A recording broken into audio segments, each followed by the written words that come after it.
validée dans ce qu'elle vit, ça fait du bien parce qu'on sent qu'on a été pas forcément utile pour débloquer la vie en général, là, mais on a été là pour la personne au moment où on en avait besoin. Ça, c'est vraiment valorisant.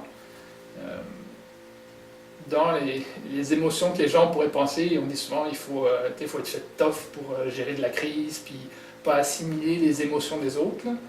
Je pense qu'effectivement, ça demande une assez bonne capacité, on pourrait dire, je sais pas moi, une carapace pour un peu se défendre des sentiments des autres. Ça peut être une façon de voir les choses. En même temps, quand je suis dans l'intervention, je trouve que ça fait une meilleure intervention quand justement tu es sur la même longueur d'onde de la personne, vraiment comme on dit l'empathie, là, c'est tu sens ce que la personne vit, puis tu lui exprimes, tu lui fais comprendre que tu ressens ce qu'elle vit. C'est sûr que tu le vis en dedans de toi, mais il faut être capable, après l'intervention, de mettre ça de côté, de s'en tenir au travail strict.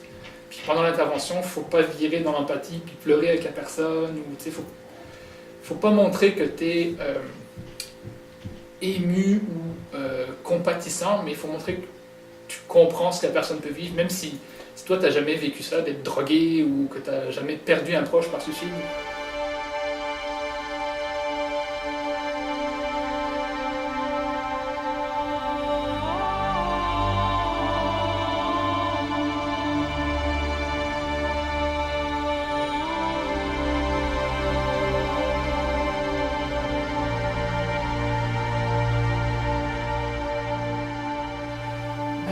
C'est un ensemble de facteurs, hein. C'est pas juste ça va pas bien aujourd'hui, c'est l'histoire de la personne, de l'intervenant qui intervient on prend un homme agressif. En général, là, c'est vraiment c'est moins facile à gérer, puis nos intervenants, ça demande d'être plus formés.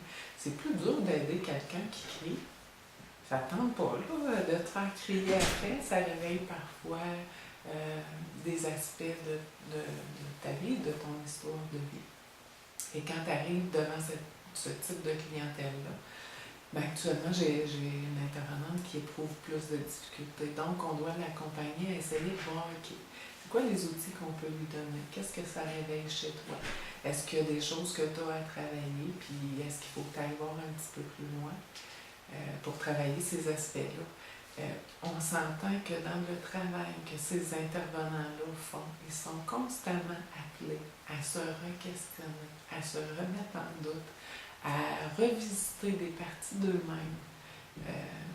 Ils n'arrivent jamais à un point totalement, ils arrivent à atteindre une certaine confiance, mais on a toujours des choses à travailler comme être humain. Et nos intervenants, c'est comme si eux, il y avait cette particularité-là, et c'est un chouette métier ou de travail, mais quand tu fais ce travail-là, il faut que tu revisites tes propres souffrances, tes propres façons de voir la vie, tes perceptions, tes jugements, parce qu'on est des êtres humains, parce que les intervenants sont des êtres humains aussi, c'est pas vrai. Et on ne peut pas leur demander d'être à l'aise avec toutes les clientèles. On ne peut pas faire ça. On peut les aider à aller plus loin, on peut les aider à se développer, on peut les aider à aller voir comment ça, puis à dépasser ça, mais on ne peut pas leur exiger quelqu'un qui a abusé des enfants. Il y a des intervenants qui ont zéro problème avec ça, mais il y a d'autres intervenants pour qui c'est plus difficile et c'est compréhensible, mais on ne peut pas les pousser parce qu'on ne les aidera pas, puis on n'aidera pas non plus le client. On ne peut pas les pousser. Donc, il faut être près de nos intervenants, il faut bien les connaître, il faut savoir c'est quoi leur zone. Et il faut aussi, comme organisation, avoir une philosophie qui permet ça. Si on exige à nos intervenants d'être en mesure d'intervenir avec toute forme de clientèle, je pense qu'on n'aidera pas nos intervenants.